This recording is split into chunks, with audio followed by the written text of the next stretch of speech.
देखा था बड़ी गंभीर, शांत, अपने आप में खोई हुई लगती थी। सम्राट महिला की भांति वे प्रतीत होती थी। उनके प्रति मेरे दिल में आदर और श्रद्धा के भाव थे। तो ये कौन बोल रहे हैं बच्चों? ये बोल रहे हैं लेखक नागार्जुन, जो बोल रहे हैं कि वो अभी तक हिमालय को बहुत दूर से देखे थे। बड़ी गंभीर, शांत, अपने आप में खोई हुई लगती थी। तो तब तक, जब तक वो हिमालय को दूर से देखते थे तो वो उनको लगता था कि वो बड़े ही गंभीर से है, शांत से है, अपने आप में मस्त है, पूरा आराम से है अपने आप में। ठीक है। सम्राट महिला की भांति वे प्रतीत होती है। तो एक बहुत ही अच्छी, बहुत ही सुंदर महिला की तरह वो प्रतीत होता है, दिखाई देता है उनको। किसको? लेखक नागार्जुन को। अपने प्रति मेरे दिल में आदर और श्रद्धा के भाव थे। माँ और दादी, मौसी और मामी की गोद की तरह उनकी धारा में डुबकियां लगाया करता। तो जब तक लेखक उस धारा के मूल भाग को, जो जहाँ से वो धारा शुरू हुआ है, उस भाग को नहीं देखे थे, जहाँ तक कि वो रास्ते पे ही देखे थे, ठीक है, तब तक उन्हें लगता था कि वो बहुत ही शांत स्वभाव का है। कौन? वो नदियों का धारा। और जब भी वो नदियों के धारा में डुबकियां लगाते थे, नहाते थे, उस पानी के अंदर जाते थे, तब उन्हें ऐसा प्रतीत होता था, उन्हें ऐसा लगता था कि कोई माँ, दादी, मौसी या मामी के गोद में वो खेल गए हो। ठीक है। परंतु इस बार जब मैं हिमालय के कंधे पर चढ़ा तो वे कुछ देर कुछ और रूप में सामने थी। तो जब तक उन्होंने अब इस बार, पहले उनको दूर से देखा तो बहुत शांत और सम्राट महिला के भांति उनको प्रतीत होता था, नजर आता था। लेकिन अब जब वो आकर हिमालय के कंधे पर चढ़े हैं, तब उनको ये प्रतीत हो रहा है, कुछ अलग ही रूप से उनको प्रतीत हो रहा है, कुछ अलग ही रूप उनके सामने आ रहा है। मैं हैरान था कि यही दुबली पतली गंगा, यही यमुना, यही सतलुज समतल मैदानों में उतरकर विशाल कैसे हो जाते हैं। तो जब लेखक के सामने इन पहाड़ियों का, इन हिमालय, इन नदियों का नया रूप आया, तो उनको वो सोचने लगे कि ये विशाल, ये इतने बड़े पहाड़, ये विशाल अपने मैदानों में जब बहते हुए जा रहे हैं, तो वो इतने छोटे और इतने मासूम, इतने सतलुज, मतलब इतने समतल कैसे हो जाते हैं। पहले वो पास जाकर देखो तो ये इतना विशाल, इतना बड़ा कैसे है। ठीक है।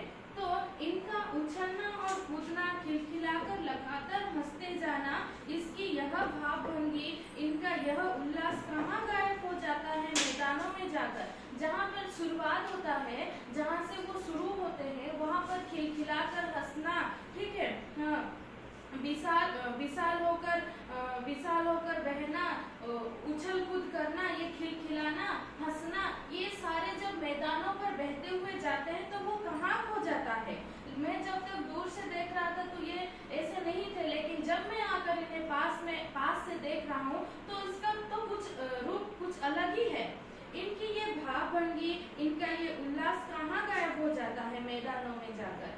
किसी लड़की को जब मैं देखता हूँ, किसी कली पर जब मेरा ध्यान अटक जाता है, तब भी इतना कौतूहल और विस्मय नहीं होता जितना कि इन बेटियों की बाल लीला देखकर। तो लेखक बोल रहे हैं कि जब भी मैं किसी लड़की को देखता हूँ, किसी फूल की कली को ध्यान देखता हूँ, जब भी मेरा ध्यान उनके ऊपर अटक जाता है, तब भी इतना कौतूहल और इतना विस्मय नजर नहीं आता है मुझे, जितना आज मुझे इन बेटियों का बाल लीला देखकर हो रहा है। कहाँ ये भागी जा रही है? वो कौन लक्ष्य है जिसने इन्हें बेचैन कर रखा है? हमने महान पिता का विराट प्रेम पाकर भी अगर इनका हृदय अतृप्त ही है, तो वो कौन होगा जो इनकी प्यास मिटा सकेगा? तो लेखक ये कहते हैं कि विराट पिता का नाम यहाँ पर हिमालय को दिए हैं लेखक, ठीक है। और ये जो सारे नदियां हैं, लेखक हिमालय को पिता और सारे नदियों को हिमालय की बेटियां के नाम दिए हैं। इसीलिए इस पाठ का नाम जो है हिमालय की बेटियां, ठीक है। तो लेखक ये बोल रहे हैं कि ये जो इतने बेचैन, इतने बड़े पिता, हिमालय पिता को पाकर भी इन नदियां इतने बेचैन हो रहे हैं, तो कौन इनको संभाल सकेगा। ठीक है, तो इनके हृदय इतना अतृप्त है कि कौन इसको मिटा सकेगा, इनके हृदय को कौन टटोल सकेगा। बर्फ जली नंगी पहाड़ियां, छोटे छोटे पौधों से भरी घाटियां, बंधुर अधित्यकाएं, सरसब्ज उपत्यकाएं, ऐसा है इनका लीला निकेतन। तो बर्फ जली नंगी पहाड़ियां मतलब खाली सूखा पहाड़, ठीक है, छोटे छोटे पौधों से भरी घाटियां मतलब छोटे छोटे जो पत्थर जैसा होता है पहाड़, छोटे छोटे पहाड़ जिसको घाटियां बोलते हैं। बंधुर अधित्यकाएं, सरसब्ज उपत्यकाएं मतलब बहुत सारे हरा भरा उपत्यकाएं, पेड़ पौधे, इनकी लीला है निकेतन। इनकी लीला मतलब अपरंपार जो बोलते हैं ना, नहीं बोला जा सकता। खेलते खेलते जब ये जरा दूर निकल जाती है तो देवदार, चीड़, सरो, चिनार, सफेदा, केल के जंगलों में पहुंचकर शायद इन्हें बीती बातें याद करने का मौका मिला होगा। तो ये सारे जो नाम यहाँ पर दिया गया है, ये एक जंगलों का नाम है। कौन जाने बूढ़ा हिमालय अपने इन नटखट बेटियों के लिए कितना सिर ढूंढता होगा। तो पता नहीं इन नटखट बेटियां जो उछल कूद करते हैं, खिलखिलाते हैं, लेकिन मैदानों में आकर ये चुपचाप हो जाते हैं। तो ये सारे जो नदियां हैं, कौन जाने लेखक इन बेटियों के बारे में, इन नटखट बेटियों के बारे में कितना ढूंढता, मतलब क्या क्या नहीं करते होंगे। हिमालय पर्वत जो पहाड़ी है, बड़ी बड़ी चोटियों से जाकर पूछिए तो उत्तर में विराट मोहन के सिवाय उनके पास और रखा ही क्या है। तो लेखक बोल रहे हैं कि बड़े बड़े घाटियों, बड़े बड़े पहाड़ों में जाकर अगर पूछा जाए तो सिवाय विराट चुप्पिया मतलब चुपचाप, बड़ा सा शांति के अलावा उनके जवाब में, उत्तर में उनको और कुछ नहीं मिलता था। सिंधु और ब्रह्मपुत्र ये दो ऐसे नाम हैं जिनके सुनते ही रवि, सतलुज, ब्यास, चनाब, झेलम, काबुल, कपीसा, गंगा, यमुना, सरयू, गंडक, कोसी आदि हिमालय की छोटी बड़ी सभी बेटियां आंखों के सामने नाचने लगती है। तो ये जो मैंने जो भी पढ़ा अभी, ये सारे नदियों के नाम हैं और नदियां क्या है, हिमालय की बेटियां हैं, जो कि लेखक बोल रहे हैं। ठीक है, वास्तव में सिंधु और ब्रह्मपुत्र स्वयं कुछ नहीं है। दयालु हिमालय के पिघले हुए दिल की एक एक बूंद न जाने कब से इकट्ठा होकर इन दो महानदों के रूप में समुद्र की ओर प्रवाहित होती रहती है। तो ये यहाँ पर बोला गया कि सिंधु और ब्रह्मपुत्र जो दो नदियां हैं वो आपस मतलब अपने आप में कुछ नहीं है। दयालु हिमालय मतलब हिमालय पर्वत के पिघले हुए थोड़े थोड़े बूंद से लेकर इकट्ठा होकर ये नदी प्रवाहित हो रही है।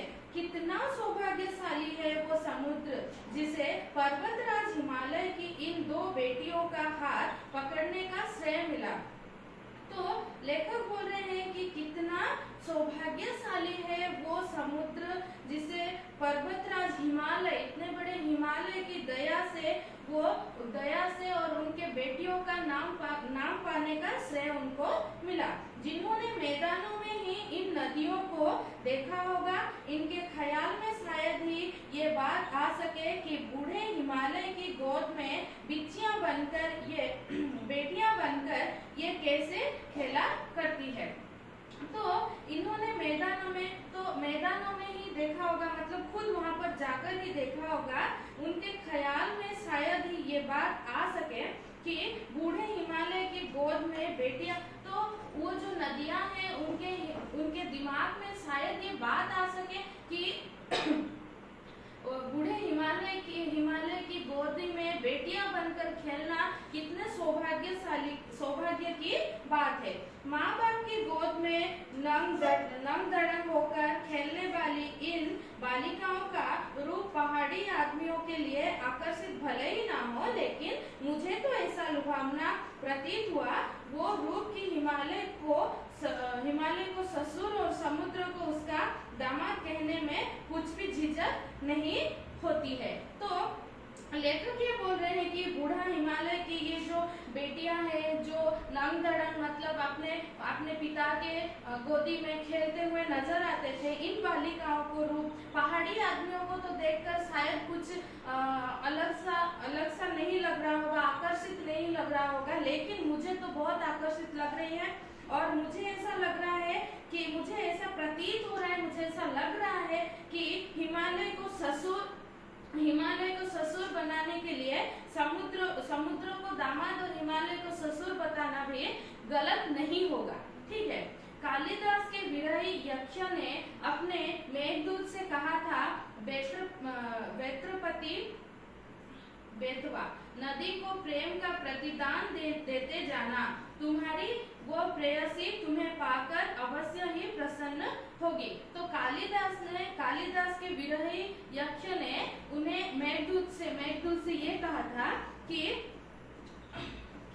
प्रेम का प्रतिदान देते जाना, तुम्हारे ये प्रेयसी मतलब प्रेमिका तुम्हें पाकर अवश्य ही प्रसन्न होगी, मतलब खुश होगी, तुम्हें पाकर अवश्य ही खुश हो जाएगी। ये बात इन चंचल नदियों को देखकर मुझे अचानक याद आ गई और सोचा कि शायद उस महाकवि को भी नदियों का सचेतन रूपक पसंद था। तो लेखक बोल रहे हैं कि कालिदास ने जो भी बोला था, लेखक को उस बात याद आया और वो भी सोचने लगे कि शायद उस लेखक को भी मेरे जैसा नदियों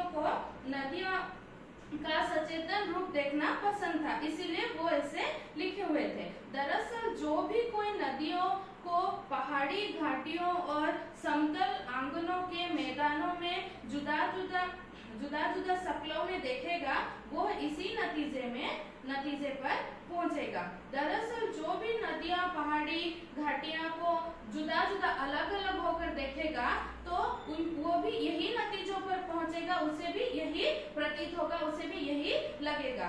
काका कालेलकर ने नदियों को लोक माता कहा है, नदियों को लोक माता, जनसाधारण के माता कहा गया है, किंतु माता बनने से पहले यदि हम इन्हें बेटियों के रूप में देख ले तो क्या हर्ज है? माँ बनने से पहले उनको हम बेटियों की नजर से देखेंगे तो क्या हर्ज है? तो क्या दुविधा है, ऐसे लेखक बोल रहे हैं। और थोड़ा आगे चलिए, इन्हीं में अगर हम प्रेयसी की भावना करें तो कैसे रहेगा? तो थोड़ा पहले हम बेटियां के बारे में सोचेंगे, उनसे आगे हम उन्हें प्रेमिका के बारे में सोचेंगे। ममता का एक और भी धागा है जैसे हम इनके साथ जोड़ सकते हैं, बहन का स्थान भी दे सकते हैं हम उन्हें। हाँ, एक दिन मेरी भी ऐसी भावना हुई थी, लेखक बोल रहे हैं कि एक दिन मेरी भी ऐसी भावना हुई थी। तो लीड की बात है, तिब्बत की बात यह है कि मन अचट गया था, तबीयत ढीली थी, सतलज के किनारे जाकर बैठ गया, मन थोड़ा घबरा रहा था, तबीयत भी थोड़ा खराब हो रही थी। किसकी? लेखक। ठीक है, तो सतलज के किनारे जाकर बैठ गया, दोपहर का समय था। हाँ, तो पैर लटका दिए पानी के अंदर पैर डाल दिए थे। कौन? लेखक नागार्जुन ने। ठीक है, थोड़ी ही देर में उस प्रगतिशील जल ने असर डाला, थोड़ी ही देर में उनको ये प्रभाव उनके ऊपर पड़ा कि जल में उनका दोनों पैर डूबा हुआ है और उन्हें कैसा प्रतीत हो रहा है, उन्हें कैसा लग रहा है। थोड़ी ही देर में उस प्रगतिशील जो गति से बह रहा है उस जल ने उसके ऊपर असर डाल दिया था। तन और मन ताजा हो गया तो गुनगुनाने लगे। तो जैसे कि मैं पहले ही बोली कि उनके तबीयत ठीक नहीं थी, मन थोड़ा घबरा रहा था, जैसे कि दोनों पैर वो अपने पानी में उस पानी में डाल दिए थे, तो अचानक ही उस पानी का असर लेखक के ऊपर पड़ा, उनके तबीयत और मन दोनों भी ठीक हो गया और वो बैठे बैठे एक गाना गुनगुनाने लगे, जो गाना यहाँ पर है, अभी सुनो। जय हो सतलज बहन तुम्हारी, लीला अचरज बहन तुम्हारी, हुआ मुदित मन हटा कुमारी, जाऊं मैं तुम पर बलिहारी, तुम बेटी यह बाप हिमालय, चिंतित पर चुपचाप हिमालय, प्रकृति नटी के चित्रित पट पर अनुपम अद्भुत छाप हिमालय, जय हो सतलज बहन तुम्हारी। जो वो सतलज पाठ में जो भी है वो गाने की मतलब एक कविता के आकार में वो बोले कि जय हो सतलज बहन तुम्हारी, तुम्हारी जय हो, लीला तुम्हारी अपरंपार है, लीला तुम्हारी बहुत ही अपरंपार है, अजरज है। हुआ मुदित मन हटा कुमारी, मतलब मुझे ये प्रतीत हो रहा है कि मैं तुम पर जाऊं बलिहारी, मतलब मैं तुम्हें देखते ही रहूं, तुम कैसे हिमालय की बेटियां बनकर, कितने अच्छे तुम्हारी किस्मत है जो तुम्हें हिमालय की जैसे इतने बड़े पर्वत की बेटी बनने का मौका मिला, और बाप तुम्हारा चिंतित बैठा हुआ है, समुद्र को ससुर, हिमालय को ससुर बनाकर समुद्र को दामाद मैं बनाना चाहता हूँ, मुझे ऐसा प्रतीत हो रहा है। ये सारे बातें बोल बोलकर कवि लेखक एक कविता के आकार में गा रहे थे।